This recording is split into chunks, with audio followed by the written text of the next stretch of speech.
Hello everyone, you're watching News Track with me, Marya, Shakil. The Supreme Court has schooled the NCERT and the central government and has ordered a sweeping ban on Class 8 textbooks with chapter on judicial corruption. The ban by the apex court has ignited a fierce constitutional debate.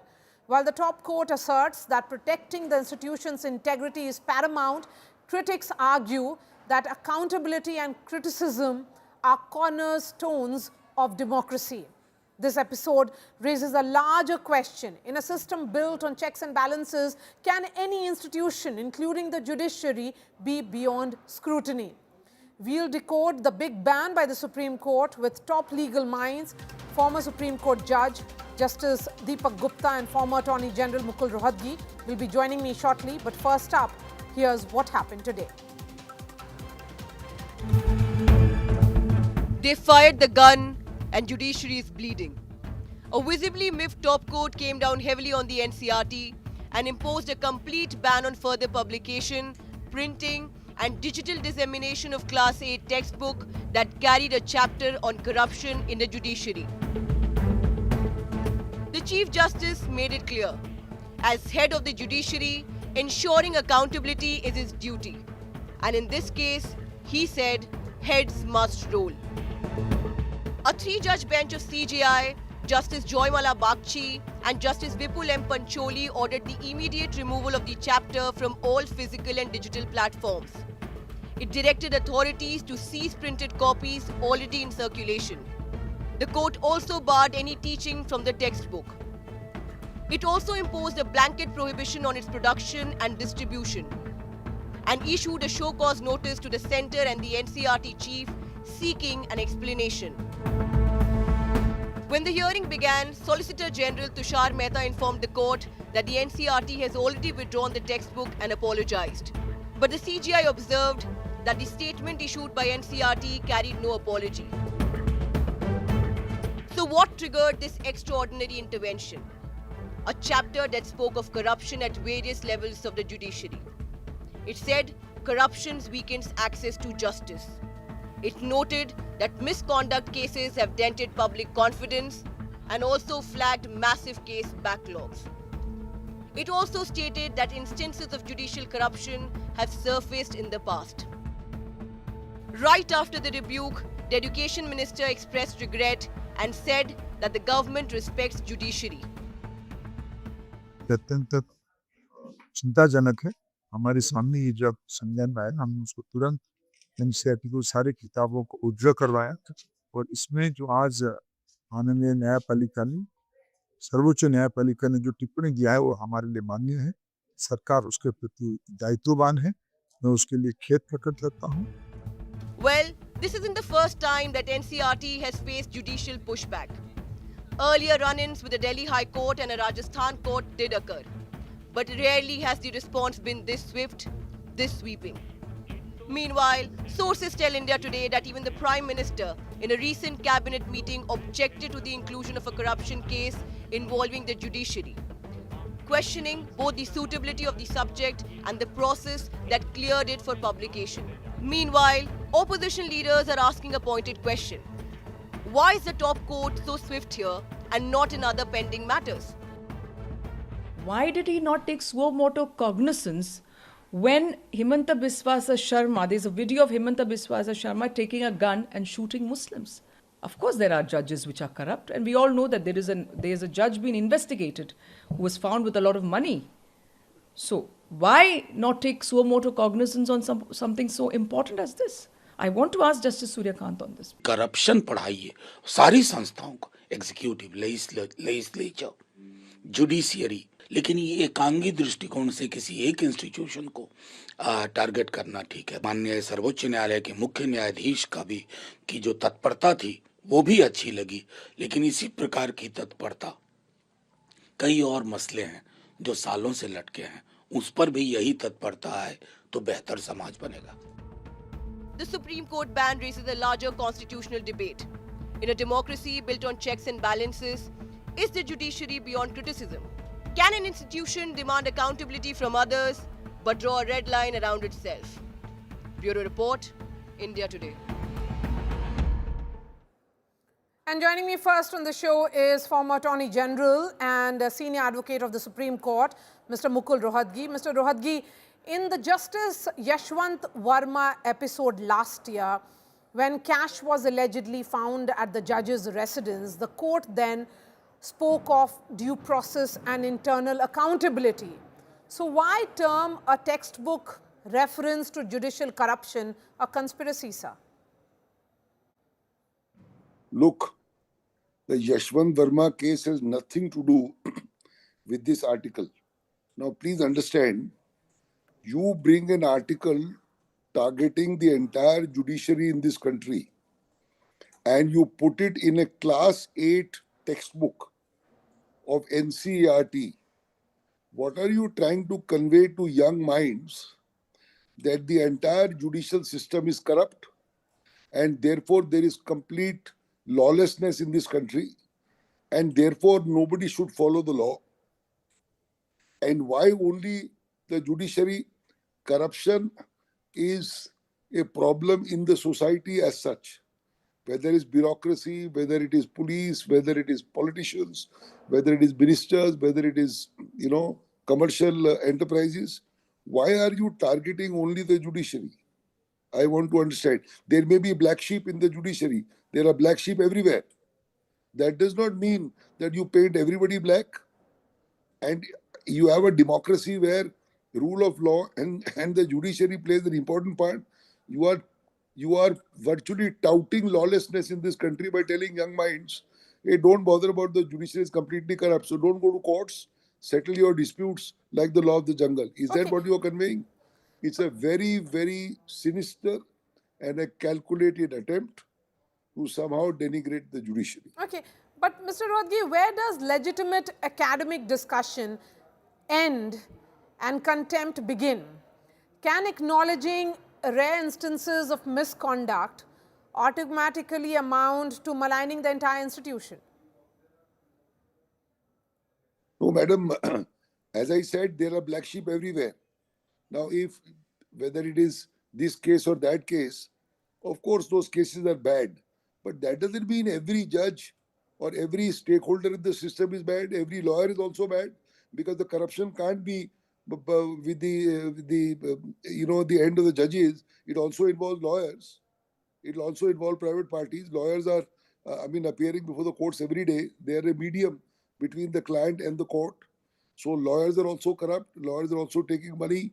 There is no justice. There is all these judgments are all fake. I mean, what you are spreading is anarchy. So nobody is disputing the fact that the system may be slow. It may be tardy. You can blame the system. Like Tariq pe Tariq, all that is possible. But please remember, ultimately, the common man of this country, ultimately, when he gets no relief and all the doors are closed, ultimately he turns to the judiciary. And judiciary, the strength of the judiciary rides on public opinion. Yes. It doesn't ride on what the judges think or what the aura of judges is. It is public confidence. It may be shaken to an extent because of delays and tardy process. Yes, I can understand. You have to tighten it up. But this is completely knocking the base out. And please tell me one thing, madam. Why should it appear in a class 8 textbook? Is that the only medium? Why doesn't it appear, you can have a debate? This is sponsored by the government. You can have a debate. Okay, let us do something about judiciary. Let us do something about corruption with ministers. Let us do something about corruption here, there. You can have a public debate, no problem. But why this kind of a slip in? This is the slip in a class 8 textbook. I mean, I find it intriguing. So today, the Chief Justice of India took suo motu notice. According to me, it is criminal contempt of the grossest nature. Okay. Criminal contempt is defined as interference with the course You're of calling justice. it criminal contempt. While a civil contempt is as between two individuals. That if there is an order and you breach an order, that is civil contempt. But criminal contempt is of different proportions, interfering with the course of justice, scandalizing the judiciary, denigrating the entire judiciary. You can criticize a judgment of a judge, no problem. No problem. You can criticize. Every day people criticize. I also criticize. But to say that the whole judicial system is marred with corruption and virtually telling people, please read it, and they don't bother about the judiciary, I mean, you're going to have a complete failure of democracy, a failure Okay. of an orderly system, whatever little orderly system we have Okay, in this sir, country, all that then will tell fail. me, does erasing such content protect the judiciary's dignity? Or does it create the perception that the institution cannot tolerate uncomfortable conversations? No, madam, it's not a case of uncomfortable conversation. See, this article doesn't target an individual. So it is the concern of the bench and the bar that this is specifically targeting, according to me, it's a calculated attack. It's not just a negligent one off kind of thing. And it's not uncomfortable in the sense that it doesn't target an individual, but it targets the judiciary. And therefore, the Chief Justice of India, as the head of the judicial family, had to take some action, and he has taken that. I fully endorse it. Okay, tell me, sir, then who is really involved in this calculated attack, a phrase that you have used? Do you think it should be investigated then? It should be investigated, and that is what the Chief Justice has done today. It has to be investigated. It certainly can't be slipped in by a school teacher. There's no question about it. Okay, should 13-year-olds be then shielded from discussions about judicial accountability? As I said, madam, there you can have a debate whether 13 or 13 may be a little too young. So after passing 12th or in first year, when you kind of in college you come to grips with stepping out of, you know, at a kind of a school kind of an era where you are sheltered. When you at least go to college, there is some opening up of public life, etc. That's the time that you can have debates. Why not? But not this kind of thing. This is certainly not what you are hinting at. Certainly you can have debates. You Okay. have debates about corruption everywhere. I'm not saying no. Okay, Mr. this is not Rohatgi, the- that brings me to my last question. What precedent does it set? If courts shape what can be said about them in textbooks, where does that leave the entire discussion around free speech and academic independence? No, madam, free speech also has limitations. Every right under the Constitution has limitations. Free speech doesn't mean that you can go on abusing everybody at large just because you feel that you have the right of free speech. It has boundaries like anything else. And this is certainly crossing all boundaries. All right, Mukul Rohatgi, former Attorney General, really appreciate your time. Thank you for joining us. Joining me now is Professor Chandra Bhushan Sharma, who's an educationist. Professor Sharma, there's a lot of discussion which is happening, and a sense certainly among the members of the judiciary and the bar is that there is a larger conspiracy to malign the entire judiciary. I won't see it as a conspiracy to malign judiciary. I will say this is incompetence of the agency charged with the duty to design and develop textbooks. My first take on it would be that there is corruption in society, and we need to make our children aware that corruption destroys society, so be away from it and shout against it, because we are products of our own education. Now, it is important for us to make our children aware, so I would go for it that we should talk about corruption in society, talk about corruption in politics, talk about corruption in bureaucracy, talk about corruption in education. Everybody in the society is concerned about corruption in education. No, but why don't you talk Professor about Sharma, it? Professor Sharma, the point that has been made by Mukul Rohatgi, and I've been speaking to several members of the judiciary in the last few hours, the sense certainly is that it cannot be seen as one-off, and that this particular paragraph was inserted in a sly way. Exactly. I completely agree, and that's the point, Then Marya, who I is am raising. responsible? Then who is responsible? Who do you think Re- should be held accountable for Look, this? NCERT chief? some time back, we had discussed the regulation 2026 released by the University Grants Commission, and I had taken a point that or a view that the UGC is responsible. It is an autonomous institution. Government should not be put in dock. In this case, the government is squarely in the dock. The Minister for Education happens to be the chairperson of the Council of NCERT, and only the minister approves the textbooks, nobody else. Now, the director NCERT should be squarely held responsible. I see that the Supreme Court says that some heads would roll. The head of the director NCERT must roll. He is not an educationist. He has never taught in a classroom. He is an historian, and he has been given charge of the NCERT. He doesn't know the difference between syllabus and curriculum. I'm very sure that this person doesn't know what a textbook should be, what children are, they should be taught.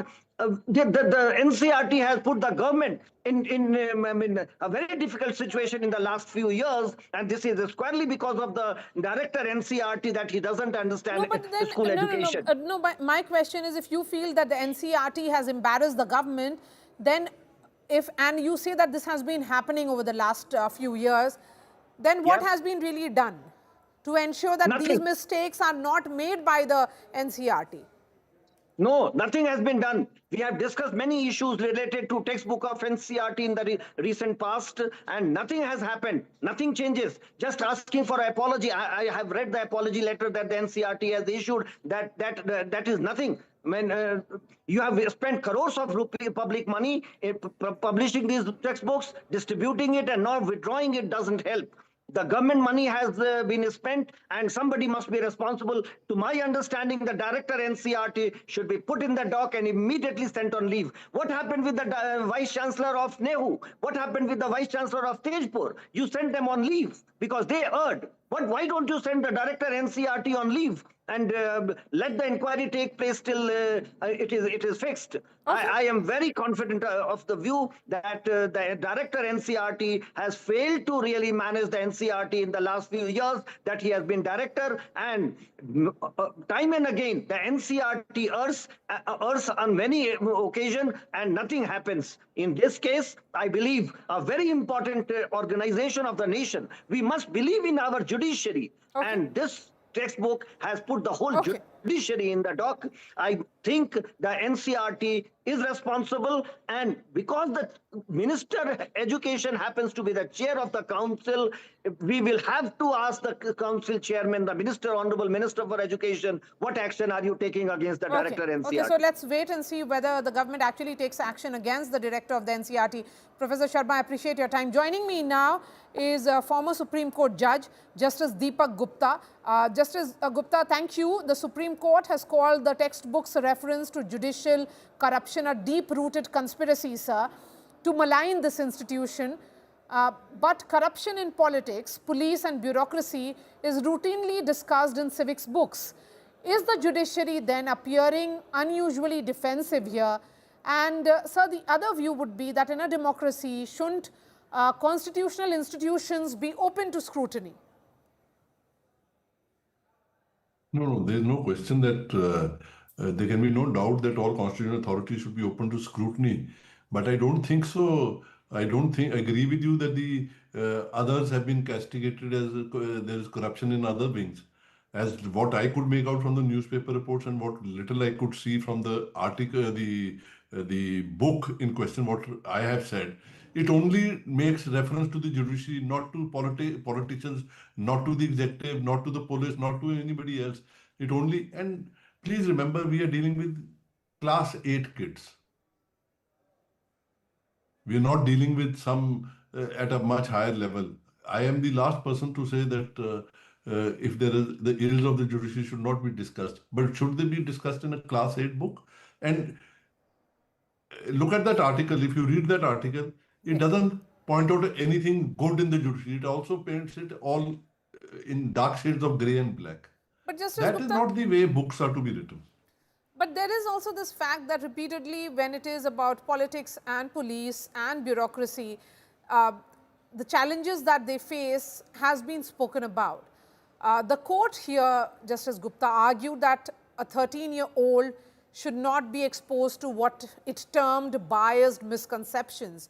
But isn't civic education meant to prepare young citizens to understand both the strengths and also the challenges of institutions? Well, where are the strengths? Can you point out, Mr. Shakil, where are the strengths of the judiciary pointed out in that article? Only the weaknesses are pointed out, that there are long delayed cases, there's this. You see, when you deal with somebody in class 8, I am willing to give even this much that you can discuss this with class 8. But then shouldn't there be a balanced approach?